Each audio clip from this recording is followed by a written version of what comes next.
بسم الله الرحمن الرحيم.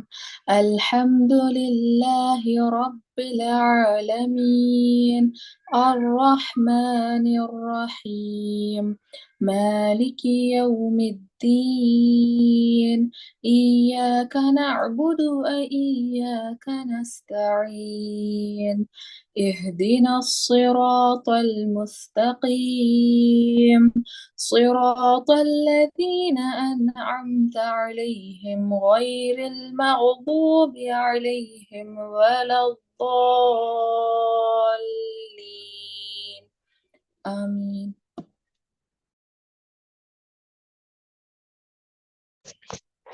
ماشاء اللہ، اللہ آپ کو جزائے خیر دے، بہت ہی پیاری آواز تھی آپ کی۔ آیت نمبر 5، اہدنا الصراط المستقیم، ہمیں ہدایت دے سیدھے راستے کی۔ یہاں پر ہم اللہ سے ہدایت مانگ رہے ہیں سیدھے راستے کی، صرف اللہ ہی سے مانگنا ہے ہمیں۔ اللہ وہاں سے دیں گے جہاں سے ہم گمان بھی نہیں کر سکتے۔ پہلے کی آیتوں میں اللہ کی تعریف کی ہم نے، پہلے کی آیتوں میں ہم نے تعریف کی اللہ کی، اور اب اس آیت میں اللہ سے ہم بہت ہی عمدہ چیز مانگ رہے ہیں۔ تعریف کے بعد جو دعا مانگنی ہے نا، سب سے اپنی زندگی کی سب سے قیمتی چیز مانگ لی ہم نے، یعنی سیدھا راستہ مانگ لیا۔ اور یہ تحفہ ہے اللہ کی طرف سے، سیدھا راستہ تحفہ ہے۔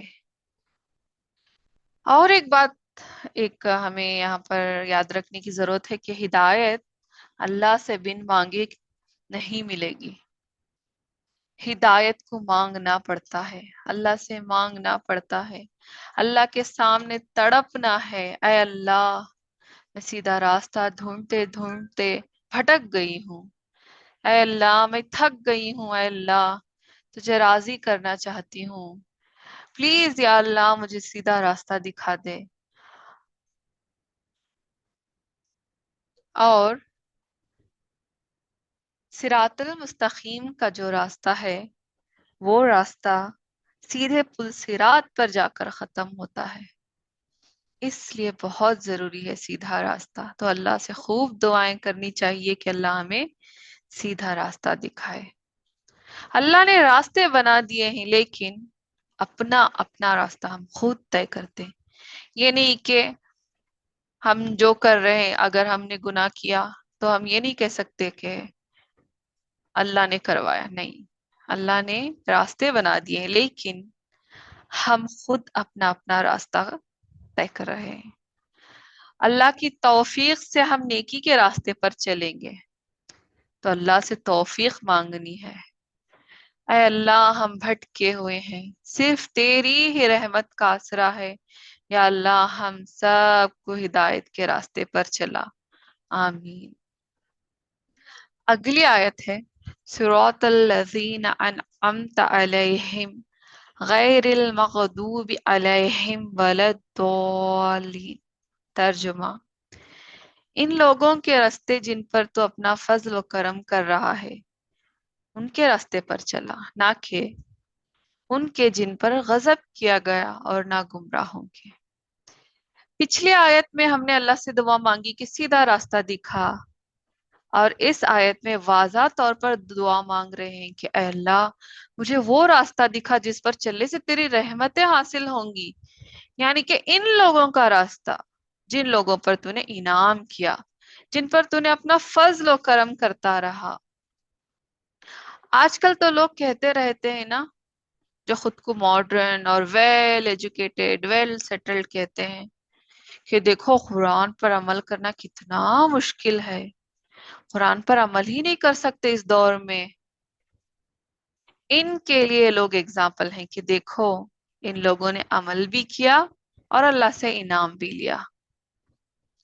جن لوگوں نے بھی رسول اللہ کی اتباع کی ہوگی وہ ان کے ساتھ ہوگی جن پر اللہ کا انعام کیا ہے۔ فار ایگزامپل انبیاء، شہداء، صالحین کے ساتھ. یعنی کہ جب بھی ہم نیک کام کریں گے، یعنی کہ اس راستے پر چلیں گے، ہدایت کے راستے پر، صحیح راستے پر چلیں گے، تو ہم بھی انبیاء، شہداء، صالحین کے راستے پر چلنے والے کہلائیں گے.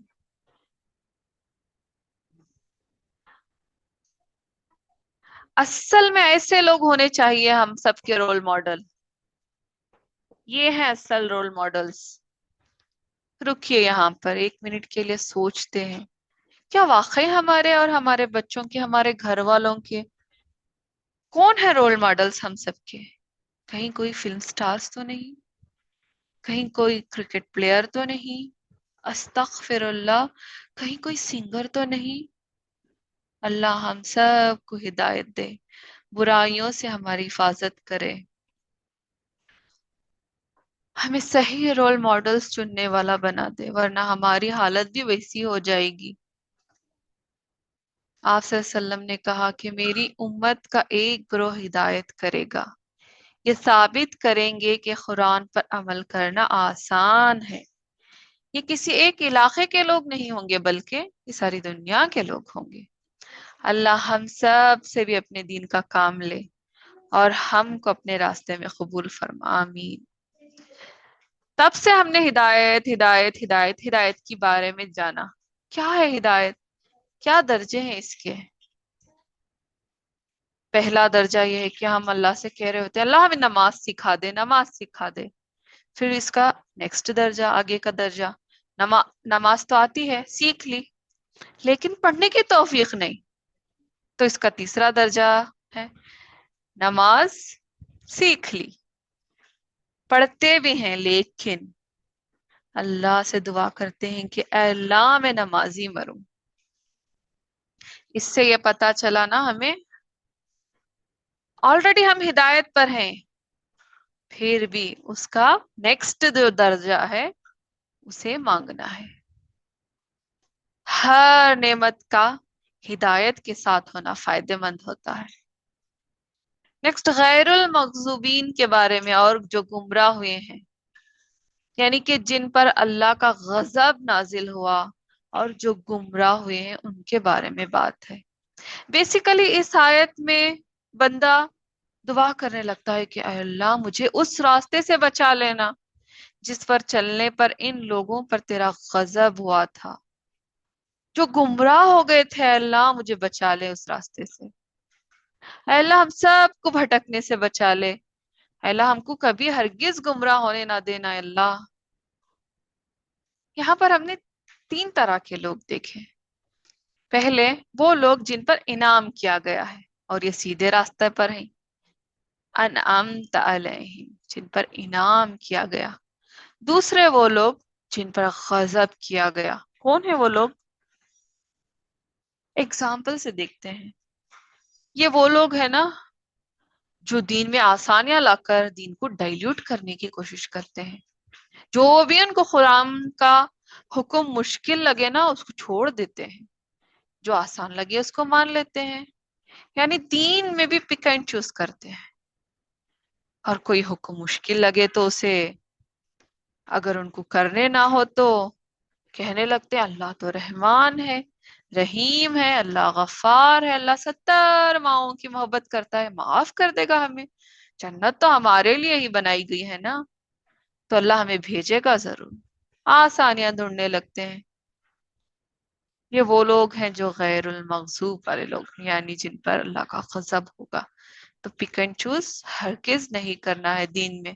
جو بھی اللہ نے حکم دیے ہیں چاہے مشکل ہوں، کرنے کے لیے ہمیں دل نہیں کر رہا ہو، لیکن کرنا پڑے گا کیونکہ یہ میرے رب کا حکم ہے اور وہ بہتر جانتا ہے، وہ حکمت والا ہے، اسے پتا ہے کہ حکم ضروری ہے ہمارے لیے. تیسرے وہ لوگ جو کٹر مسلمان ہیں، اتنا دین کو مشکل بنا دیتے ہیں کہ کوئی اگر ان کو دیکھ لے تو اسلام سے ہی ڈرنے لگ جائے. جو اسلام میں آنا چاہتا ہے وہ بھی ڈر جائے ان کو دیکھ کر، اتنے کٹر مسلمان ہوتے ہیں. دین تو بہت آسان ہے، اور دین میں ایک بیلنس ہونا بہت ضروری ہے.